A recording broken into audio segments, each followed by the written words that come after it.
Alan, thank you so much for having us. We're grateful for your time. We know how busy you are, how much you have going on. Hey, it's a pleasure. Anybody that has anything to do with Chabad is a friend of mine, and I'm always happy to be responsive to Chabad. Thank you for that, and we are Chabad, and so it's really beautiful, and it's a pleasure to be here. So I guess we want to start. We often hear people experience something in their lifetime, like an experience or something that shifts their trajectory or their perspective. Is there one experience that stands out to you where you suddenly had this change in your in the way that you lived your life or understood things that stands out? When I was a young married man, my older son suddenly got very sick, and we weren't sure whether he would live or die, thankfully.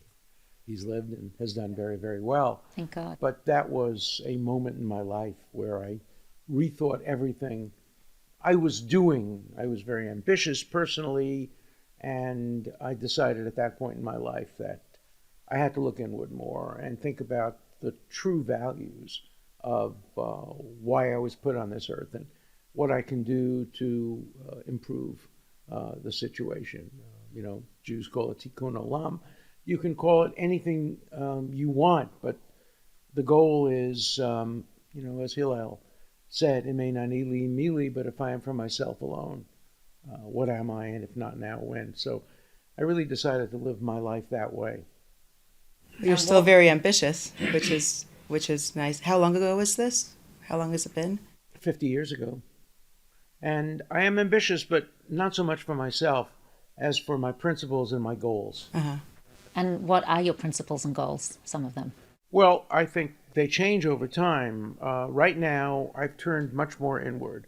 I no longer contribute to non-Jewish charities. I used to be a major contributor to, opera and ballet and museums. I still love those places, but following October 7th, I decided to devote all of my energy, all of my resources to the defense of Israel and to the defense of the Jewish people. And so all of my charitable giving now is devoted to those two causes. And that's very meaningful. And thank you for doing that for our people in our land. Well, it doesn't deserve any thank you. It's something that comes from inside. La kol zman, to everything there is a season. And for me, this is the season of standing up for the Jewish people. All my life, I've stood up for the underdog. My father, who was not educated, always taught me, defend the underdog. Always defend people who don't have defenses. And for years, that meant for me defending African-American people, defending gay people. I still do that. But now, the underdog of the world is Israel and the Jewish people. So there's no inconsistency with my principles. It's just that the target of oppression has changed.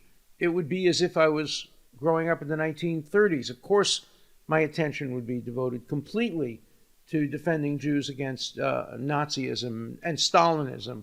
And today, I'm defending Jews against Hamas, against woke culture, against diversity, equity, and inclusion, which is a disaster for America and a disaster for universities and a disaster for the Jewish people.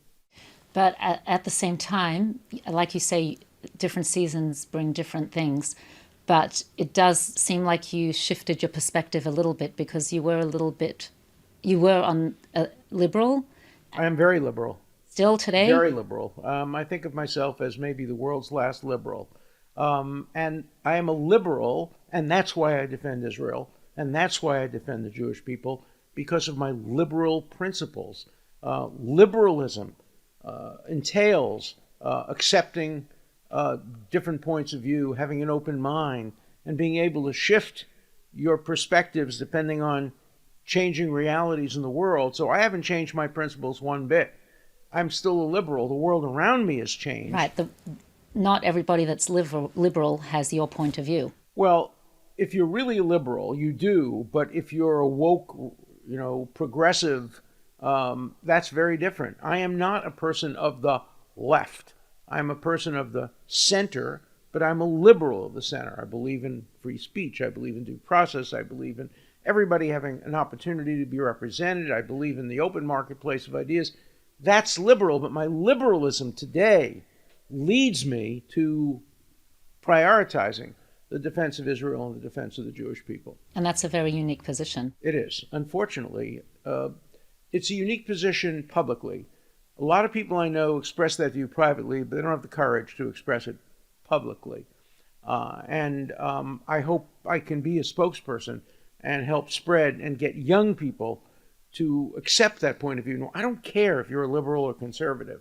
That's your concern. But whether you're a liberal or conservative, I want you to support Israel and support the right of the Jewish people to be free from any form of discrimination. Do you feel betrayed by the party you were so proud to be a part of once they drastically shifted their stance on Israel? I don't feel betrayed because I'm a cynic and I'm a skeptic and I don't expect anything from anybody. But I'm no longer a knee-jerk Democrat. I voted Democrat all my life, from John Kennedy in 1960 to Joe Biden. There's no longer a presumption in favor of the Democrats with me. I will vote for who I think is the best candidate without regard to party. It might be a Democrat, it might be a Republican, it might be Bobby Kennedy, it might be no labels. My vote is no longer to be taken for granted. I'm asking myself my grandmother's question. When I used to come back from Ebbets Field in Crown Heights, watching a Brooklyn Dodger game, and I would say, "Grandma, the Brooklyn Dodgers won." She would say, "Yeah, but was it good or bad for the Jews?" Right, that's exactly it. She came from Poland. She understood the history of pogroms, and for her it was good or bad for the Jews. I'm beginning to ask that question a lot more these days than I ever asked it before. I want it to be good for America. I want it to be good for everybody. I want it to be good for Israel. But I do not preclude the question, is it good or bad for the Jews? And now that's your basis. That's a very basic question for me. I will not do anything that I think is not good for the Jews or for Israel. So you said your mother came from Poland. My grandmother. Your grandmother came from Poland. And your parents are... My parents were born in America. Okay. My grandfather came here in 1889 from a small town in Galicia. We're Galicianas through and through. And my mother's family came in the beginning of the 20th century, but my parents were thoroughly American, modern Orthodox. My father wore a cap, not a kippah, but always had his head covered, and we were strictly kosher and strictly Orthodox, and lived in Borough Park. I was born in Williamsburg, but we moved to Borough Park at a very young age. And what were you like as a kid? A bandit.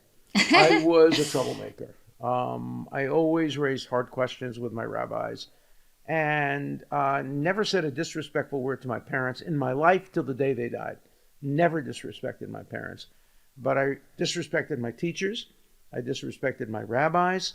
I had a terrible experience with a rabbi. So I was not a good student. I was a bum, a bandit. But I had a beautiful voice and a good memory. So when it came to my bar mitzvah, shoftim, tzedek, tzedek, tirdof, lo takir ponim, I performed my bar mitzvah perfectly, without a single mistake in the trup, without a single mistake over a word, without a single umph. Perfect. I was so proud. A month later, my good friend Jerry Blau, who's now the Rosh Yeshiva or one of the heads of Yeshiva University, Mashkiach Ruchi, wonderful man. He had his bar mitzvah. He was a very close friend. He had his bar mitzvah 5 or 6 weeks after me. I was born September 1st. I think he was October 6th, something like that. The Rabbi Samuel Mirsky, a professor at Yeshiva University, used the occasion of his bar mitzvah. He had his arm around him and said what a wonderful man he was, but everybody knew that he had not done a good job on his sedra because he didn't have a good voice and he missed a few trups. And the rabbi went out of his way to say, well, a few weeks ago, we had a boy who did a perfect Torah reading, but we don't judge people on that. We judge them on how good they are in school and how much they're part of the tradition. And he basically used Jerry Blau's bar mitzvah to put me down. And it was so insensitive. And I remember it. And that had an impact on you? 72 years ago. Yeah. I remember it to this day. Sometimes, rabbis, even with their degrees, can be a little insensitive to personal issues. So I had problems with my rabbis growing up. Once I came back and I said to my grandmother, Grandma, I need a Yiddish word. A rabbi called me by a Yiddish word. I don't know what the word is. My grandmother said, what's the word? And I said, Drek. And she slapped me on the face. She said, you can't say Drek. I said, that's what Mr. Aretsky called me. And she went to school, and she told off that rabbi. She said, you never use that word, my grandson. But That's what grandmothers are probably for. deserved it. I was a really bad student. I graduated high school, Yeshiva University High School, 39th in a class of 47, which meant there were 8 students not as good as mine. Yeshiva University turned me down. I had to take a test to get into Brooklyn College. And then I finished first in my class in Brooklyn College, first in my class in Yale Law School, youngest professor in Harvard's history. So within 4 years, I changed quite dramatically. Do you think it was your grandmother that day that I came think in? my grandmother really did help me, but I think also it was getting out of the yeshiva system, which had already stereotyped me as not a good student, and allowing me to start from scratch. And I started from scratch. I still maintained, my traditions and put on tefillin every day, but I was able to thrive at Brooklyn College and Yale Law School. I was the first Orthodox editor-in-chief of the Yale Law Journal. In fact, they did a comic edition of the Law Journal in which every 7th page was blank, representing the fact that as editor-in-chief, I didn't work on Shabbos. Wow. So you had conviction. You did your thing back then. I always had convictions, and I'm lucky I wasn't convicted. Because I was not a respectful, good kid, except to my parents. Yeah. Do you understand human nature differently today? And I guess behind the scenes, not just what you see, but what's behind the scenes when you deal with people today? You talked about conviction, and we know you deal with, you work in the justice system, and you defend many types of people, including people who are terrible. So, Terrible. Look, I've learned a lot over my 85 years, but I've always been a skeptic.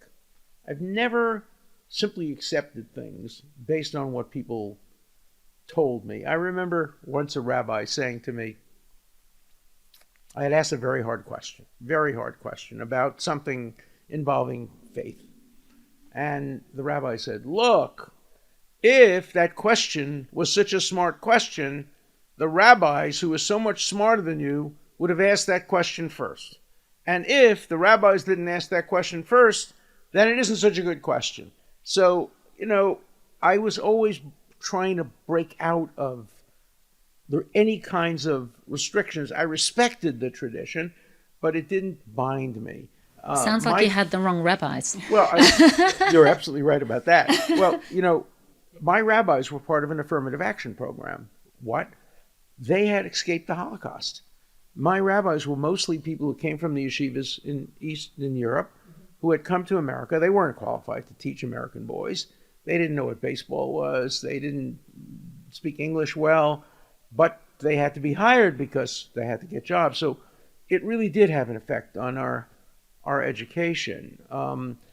But I have a strong belief that Hashem gave us chachma, bina, seichel, and that wasn't to go to waste. That was to ask the hardest questions.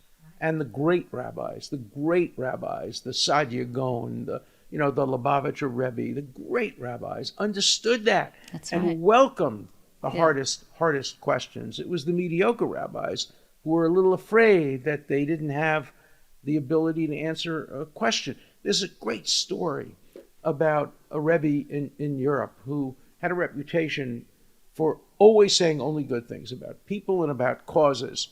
And his students wanted to challenge him. They came to him one day and say something good about being an atheist. Everybody was shocked. And the rabbi said, there's a time in everybody's life where you should be an atheist. What? Yeah. When you see a poor person on the street begging, do not think that God will save him. Imagine a world without God, that you're the only person who can save that person. What a great answer to a hard question. I wish my rabbis had come up with that. wow. Yeah. Well, can you talk about, you mentioned the Lubavitcher Rebbe, and I know that you've had some experiences with him. That one particular one is with Jesse Helms. And I thought Yes. the message was very profound. Yeah. Can you share that with our listeners? Sure. Well, first of all, the Labba Rebbi is one of the greatest people of the 20th century, and his influence continues to this day. If you ask me who today is the most important Jewish leader post October 7th, what's going on in universities, I would say the late Labba Rebbi. Why?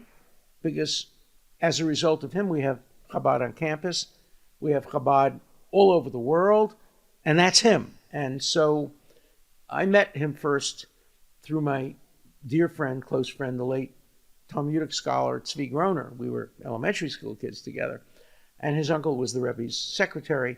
And so one day he took me to meet his uncle, and we had lunch in Crown Heights at the Rebbe's home.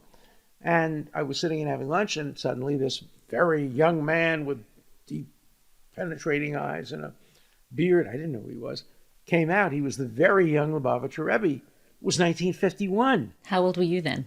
I was 13. Wow. I had just been bar mitzvahed. And the Rebbe came out, introduced himself, and asked me what I was studying. And I said, Baba Metzia, in the Talmud. And he asked me some questions. So I had a bechina, a test from the Rebbe. I have no idea whether I passed it or not. That was my first experience with him. My second was when Arthur Goldberg was running for governor in 1970. He had a meeting with the Rebbe, and he asked me to come because of my background. And so I sat with Arthur Goldberg and the Rebbe, and we talked for an hour. Then we met again once during the Soviet Jewry issue. I was very active in representing Soviet Jewry. Elie Wiesel had sent me to the Soviet Union to represent dissidents. And I met with the Rebbe about what the right approach to helping Soviet Jewry would be. The episode that you asked me about happened after that. For one of the Rebbe's big birthdays, they were having a big celebration in Washington, D.C., and they invited prominent people. And one of the people being honored was Jesse Helms, the senator from one of the southern states, who was a segregationist. And I was shocked, and I wrote a very polite letter. It's in the archives, I think, of Chabad, to the Rebbe, wondering about that. And he wrote me this brilliant response in which he said, essentially, at Chabad, we don't honor people only to affect the past, we do it to affect the future. He's chairman of the Foreign Relations Committee or whatever. Watch, look to the future. Sure enough, within 2 years, Jesse Helm to become one of Israel's strongest supporters. The Rebbe was 100% right, and as he almost always was. And how do you see that, like that message today? Look to the future. I mean, my whole philosophy of law is that the Constitution has to be interpreted with an eye to the future, not only the dead hand of the past, what the framers of the Constitution intended in 1793. I want to know how it's going to impact us today and in the future. The Rebbe understood the relationship between past and future. He was a man of both. Obviously, he was an expert on the past, on the history of Chabad, on the history of the Talmud, on obviously all the Jewish traditions, but he always had an eye to the future. He was a great pragmatist as well as a great theoretician. Yeah, and on human potential as well. And he saw the potential in everybody. He saw the good in everybody. Yeah, he believed in judging everyone with the benefit of the doubt. And we wanted to ask you, as a public figure, in the public eye, oftentimes there is a lot of lashon hara and things you have to deal with that probably not simple, not easy. And I'm wondering how you approach being a public figure and having to deal with a lot of slander and gossip and things like that. Well, you have to develop a thick skin. Right. I represented a terrible man named Jeffrey Epstein who did terrible things, and I was one of his lawyers. He ended up going to jail. Some people thought not for long enough time.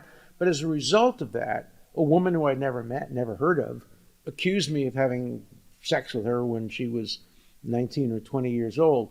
I have never touched a woman other than my wife from the day I met her, and been very, obviously faithful and loyal to my wife.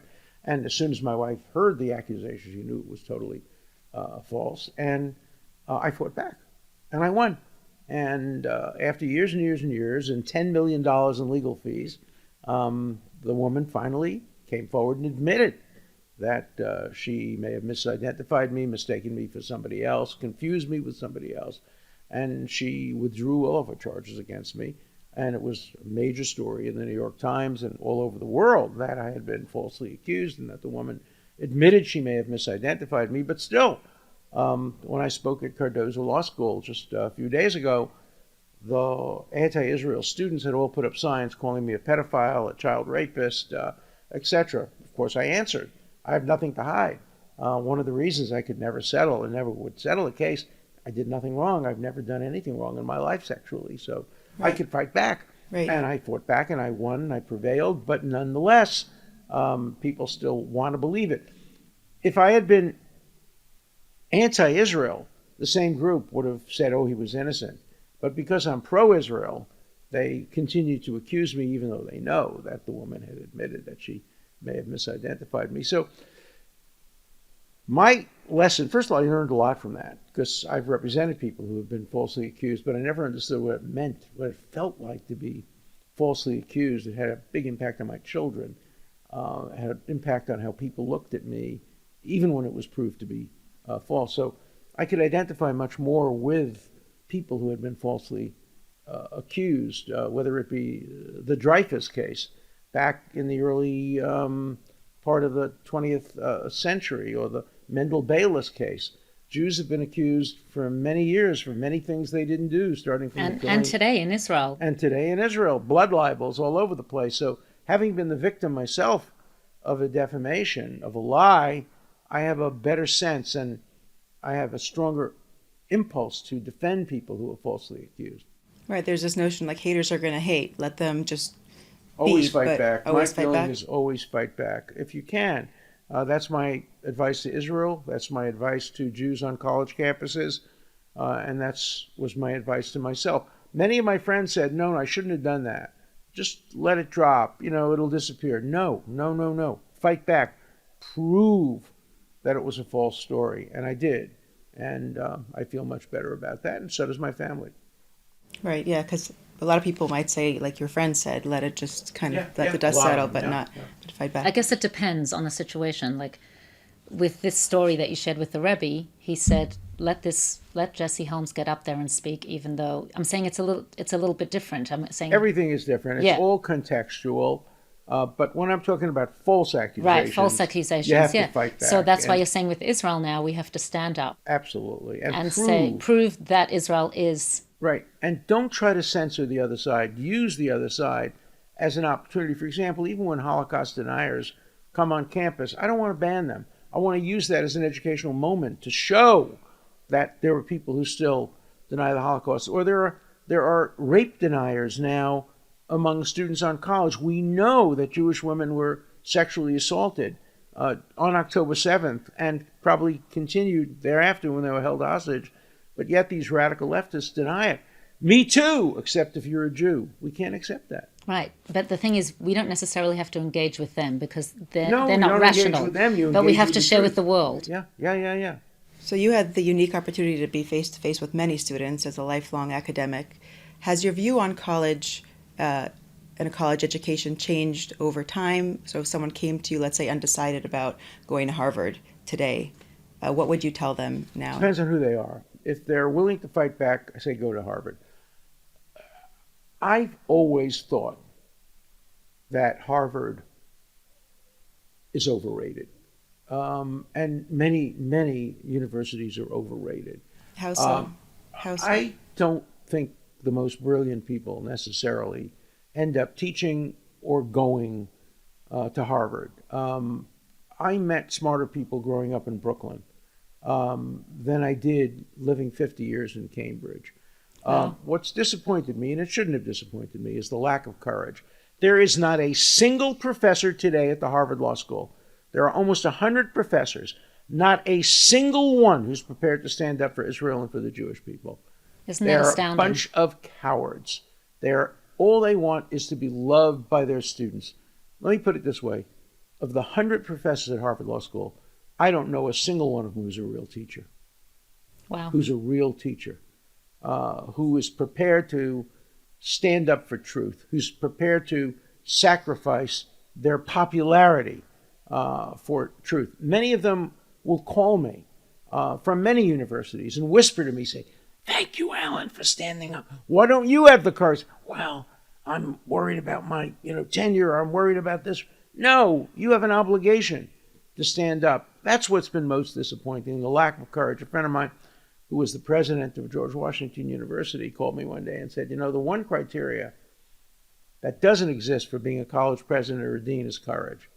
And the one thing my parents gave me is the need to be courageous, the need to stand up. And I think the Rebbe was that way too. He was very courageous. And I think the whole Chabad movement has been very courageous. They've always stood up, ranging from the first Lubavitcher Rebbe. Lubavitch people have gone to prison to stand up for their principles. They've died for their principles. And I've learned a lot from them. So you can have all the intelligence in the world, but that's not what counts. Let me tell you, having been at Harvard 50 years, intelligence is a dime a dozen. Character, principles, the willingness to stand up, courage, that's what's lacking at places like Harvard. It's like you said, the chachma, the intelligence, but then you got to have the bina, the understanding, and the das, and to put it into action. Hashem oz li'amo yitain. God will give the Jewish people oz, strength. Hashem yivarech et amo b'shalom. Peace will come to the Jewish people only through oz, only through strength. And we have to face that. We should have learned that lesson in the Shoah, but we didn't. And we still depend too much on our friends. And I'm making a prediction here that within the next 10 years, Israel may have to go to it alone. It may not have the support of the United States. And it has to be prepared, like the Jewish people should have been prepared in the 1930s to face adversity without the help of other people. There's an earthquake going on. But we're going to keep going. I'm going to make another point. Yes, though. make it, please. One statement that Elie Wiesel told me about the Shoah has stuck with me for a long time. Always believe the threats of your enemies more than the promises of your friends. Wow. And that applies to America today. America is promising Israel support. Don't count on it. Hamas is threatening to kill Jews. Count on it. Iran is threatening to destroy Israel. Count on it. Do not count on the promises of your friends. Be prepared. Be ready to fight back, alone if necessary, but never give up. Wow. You know that it says, Am levadad yishkan, that actually when Rabin, when he was ambassador, he came to America, I think it was in 1972, and the Rebbe said to him, "Do you feel alone? Am levadad yishkan." And the Rebbe said to him that one of the reasons we are alone is because we have our faith and we have the Torah, and that has kept us going through the Holocaust, through the pogroms. So, in other words, it's a positive twist on being alone in that it is actually a strength of ours. Well, if you have to be alone, you have to do it with strength and with using all the resources that we have available to us. We have to fight back with our strength, with our education, with our economic resources, with our political resources. Use every bit of power we have on behalf of the Jewish people, on behalf of Israel. That's what I'm going to devote the rest of my life to. Do you feel alone? I'm not alone because I have such a supportive family, my wife and my children and my grandchildren. I am alone politically. I was alone for 50 years at Harvard Law School. I had no allies in 50 years at the Harvard Law School. I was separate from the rest of the faculty in many different ways, and I feel very alone today politically.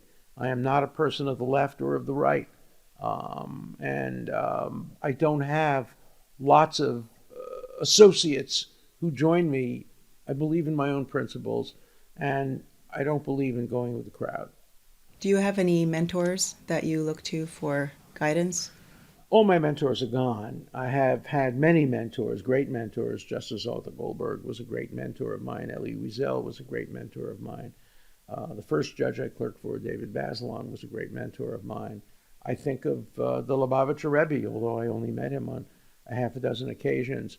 I follow his philosophy and his writings, a great mentor of mine. So I've been blessed by lots of mentors, but in the end, I'm going to make my own decisions. I don't follow anybody. Maybe that's arrogance, but I was bestowed with a certain amount of intelligence, and I'm going to use it as long as I have it. Well, if you do it with that first line, that prerequisite that you have, is it going to be good for the Jews? Then it'll be good. Yeah. When my father was about 65 or 66, he developed Alzheimer's. So every day that I have my intelligence is a blessing. Yeah. Because I have seen what happens to a person when they begin to lose their bina, their dot. And that doesn't make them less of a human being, but it's something that I thank God every day that I haven't been afflicted with my father's disease. Well, they say someone who has kibbud av va'em, who respects their parents, is given long life and long days. So it's in merit of the. It says it right in the Ten Commandments. Yeah. Right. Yeah. And also the first paragraph in the Torah is Bereshit bara Elokim et hashamayim ve'et haaretz, and actually Rashi says that there's a midrash that says that it's because there may be one day enemies who question if Israel is ours, and this is what you can say to them: Bereshit bara Elokim et hashamayim ve'et haaretz. So it's actually Rashi quotes Rav Yitzchak for that interpretation, and I gave that interpretation once in a Devar Torah to Benjamin Netanyahu at a Shabbat dinner, and he used it thereafter. It's a wonderful Rashi. The Rebbe had given it in a discourse. Yeah. Well, I'm glad to hear that he gave it over. He should say it now. Yeah. If you could send a message to your younger self, you have all the wisdom now and the experience, is there a message that you would have told yourself? It's a great question. It's a great question. Yeah, I think I would say to my younger self, distinguish between the really important fights to fight and the less important. I'm a fighter generally, so I fight back about everything, and I fought probably too many battles that weren't worth the cost. And if I could live my life over again, and obviously, as Kafka once said, the meaning of life is that we die, that we are not eternal. Indeed, my interpretation of Bereshit is the wisdom that Adam and Eve obtained from eating from the apple. The wisdom is that human beings die. They didn't know that before they ate, and that life is finite, and that you have to do whatever you can do during the limited time that God gives you on the earth. It's incredible. You're in your 80s, and you don't seem like you're stopping anytime soon. Well past the age of retirement, conventional retirement. So, what are your plans for the future? Anything that you? Well, you used a word that I don't understand. What was it? Retirement? I never heard of it. Thank you for saying that. Yes. We never never heard of it. We don't believe in it. Yeah. Nor did the Rebbe. I hope I will never retire. Good. It's what keeps me going. Unfortunately, even if I wanted to retire, with what's going on with Israel today, what's going on with the Jewish community, I couldn't. The one thing about being a Jew is you can never look over your shoulder and say it's over. It's interesting. My bar mitzvah sedra shoftim says tzedek, tzedek tirdof. It doesn't say justice, you should have.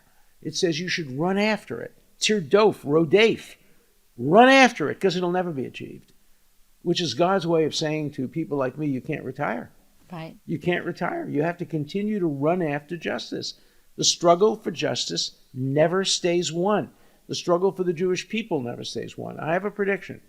No Jew who is really a Jew will ever be able to sit back and say, it's over. It's over. Being a Jew means always having to struggle for justice. And I'm part of that struggle, and I'm proud of whatever small role I could play in bringing about justice for the Jewish people. If we had all the answers, we wouldn't fight for justice. And that's why we're living in this dark world, to fight for the justice. But I wanted to ask you, in regard to fighting for justice, what are some of the messages that you have found most impactful that you have shared that we can take with us today in how we can fight for justice and fight for our land and our people? I think the essence of justice is meritocracy, is that people have to be judged on the basis of their own merits. How you define merits, that's up to people. Martin Luther King famously said at his speech, which I was at, I was a young law clerk, I have a dream that someday my children will be judged not by the color of their skin, but by the content of their character. That's meritocracy. That doesn't mean test scores alone. It doesn't mean grades. It doesn't mean athletic skills. It can be defined in so many different ways. But when you're having surgery, you want to know that that surgeon has the best possible person you could have. When you're flying in an airplane and there's a storm, you want that pilot to be the most qualified pilot you ever had. And what we're seeing is the end of meritocracy through this program called Diversity, Equity, and Inclusion. It's a way of eliminating meritocracy and saying people should be judged by the color of their skin, by their ethnic identity, by their gender, by their sexual preference. No. Meritocracy is what's important. Everybody should be judged individually based on who they are, what they have done, what values they've added to the world. And I'm dedicated to trying to restore meritocracy, not only to universities, but to life in general. And what about as far as Israel goes, and being strong and having conviction in being a proud Jew and not giving in? If Israel were judged on the basis of meritocracy, they'd be the number one country in the world today. No country in the history of the world has ever contributed more to the world in its first 75 years of existence than Israel. Agriculturally, scientifically, medically, intellectually, in terms of human rights, militarily. Israel has been literally a shining light unto the world, but it's not judged on the merits. It's judged because it's the Jew among nations. And so all I ask for is that meritocracy be applied to Israel too. Let it be criticized when it deserves criticism, but let it be praised when it deserves praise. Israel today is not judged meritocratically, neither are the Jews. Yeah. Jews do very well when they're not judged by others, when they can make it on their own. But when they have to be picked by others, they're subject to quotas and discrimination, and we have to fight against that. You mentioned that when there was an accusation against you, you fought it and you won. Do you believe that we can fight and win the multiple accusations against Israel? Do you think we could win this battle? It's going to be much harder for Israel to win the battle against its false accusations. Look, it took how many thousands of years for the Jewish people to convince the Christian world that we didn't kill Jesus? It was really only in the middle of the 20th century that the Catholic Church finally acknowledged, that the Lutheran Church finally acknowledged the blood libel, the falsehoods. So it took so many years. It may take a lot of years for Israel to be regarded on its merits for what it's done. But we have to continue the fight. Jews are used to standing up alone, because no matter how many people said Jews killed Jesus, we knew it wasn't true. No matter how many people said Mendel Bayless killed that young girl and used her blood to bake matzahs for Pesach, we knew it wasn't true. The whole world could say it was true, but we knew it wasn't. And I think one of the reasons Jews have been so successful in the sciences and creativity and Einstein and you name it, is that Jews always knew that they had to stand for truth because so many falsities were being directed to them. Well, may the truth prevail. May the truth prevail, and even though we don't know how long it's going to take, but like you say, we've each got to do our part to make that happen. But it won't happen without strength. Martin Buber had an exchange with Mahatma Gandhi of India, and he asked Gandhi to stand up for the Jews who were being killed during the Holocaust, and Gandhi said, no.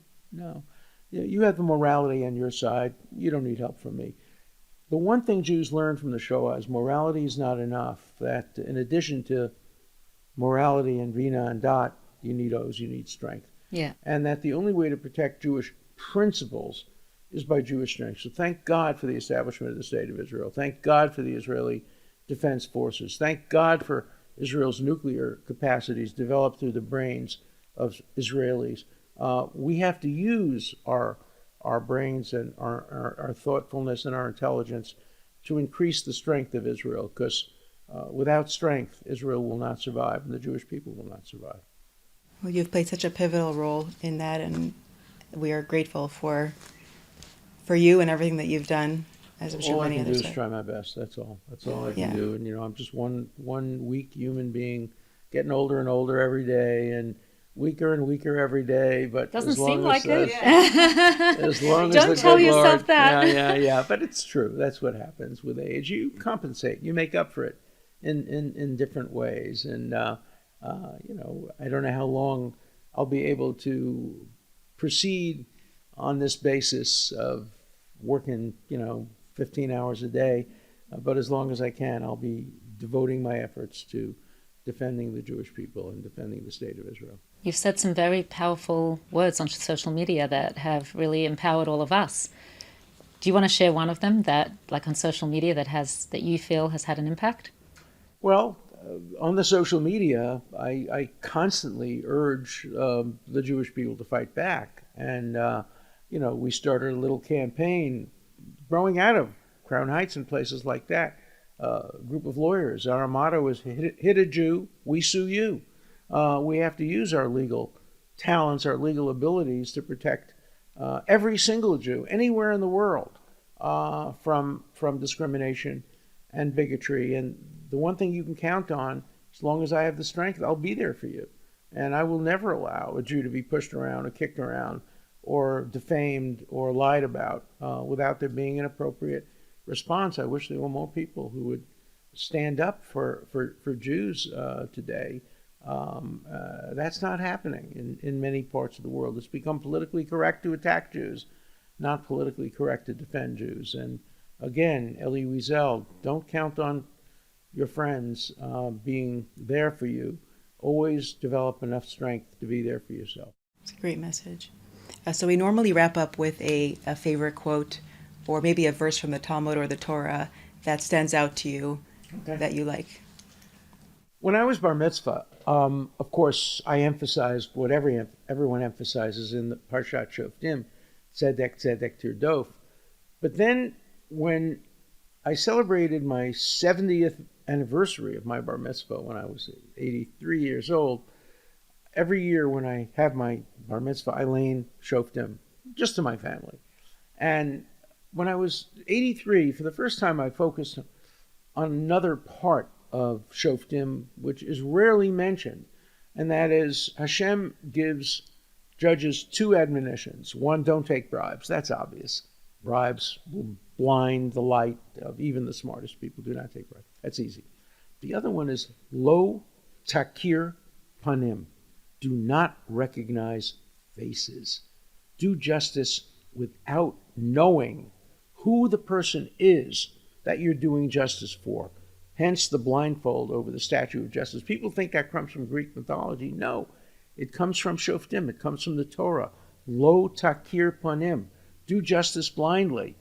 Today, too many judges peek under the blindfold to see man or woman, black or white, Jew, Gentile, American, whatever. No. Lo takir panim.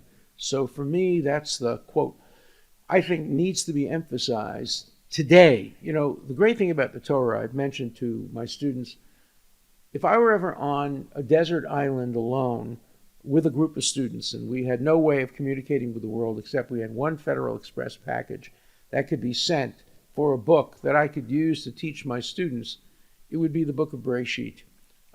There's so much in it. You could teach a philosophy course. You could teach a psychology course. You could teach a science course. You could teach a literature course. You can teach anything from the book of Bereshit. Now, if I had 5 boxes, I would get the 5 books of Moses, or maybe I could in one box fit all 5 books. But the Torah, whenever I go to shul and I see the Seder of the week, there's always something in it. that's relevant. I remember a kid coming to me once, a friend of a friend, a son of a friend, and said, "Oh, I'm so unlucky. I have a really bad bar mitzvah parsha." I said, "There's no such thing." I said, "What is it?" And he said, "Oh, it's about how to treat leprosy." I said, "It's a great bar mitzvah." I said, it gives you compassion. It gives you a sense. It's so relevant to today. Do we have vaccinations? Don't we have vaccinations? How do we treat people who are contagious? He said, "Wow, I never realized that." So I have never found a single parsha in the 5 books of Moses that doesn't teach us. And so I continue to read the Torah, not out of any sense of obligation, but out of a sense of, I want to learn more.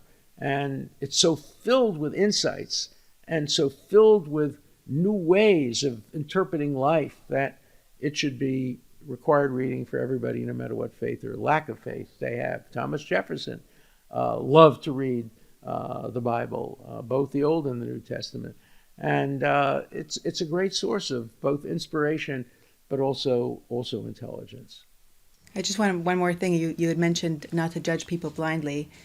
Was that something that was difficult to do in your career? Were there exceptions for you to that rule? It's very hard. When you meet somebody who's a terrible person, it's very hard to say lo takir panim, but you have to do it.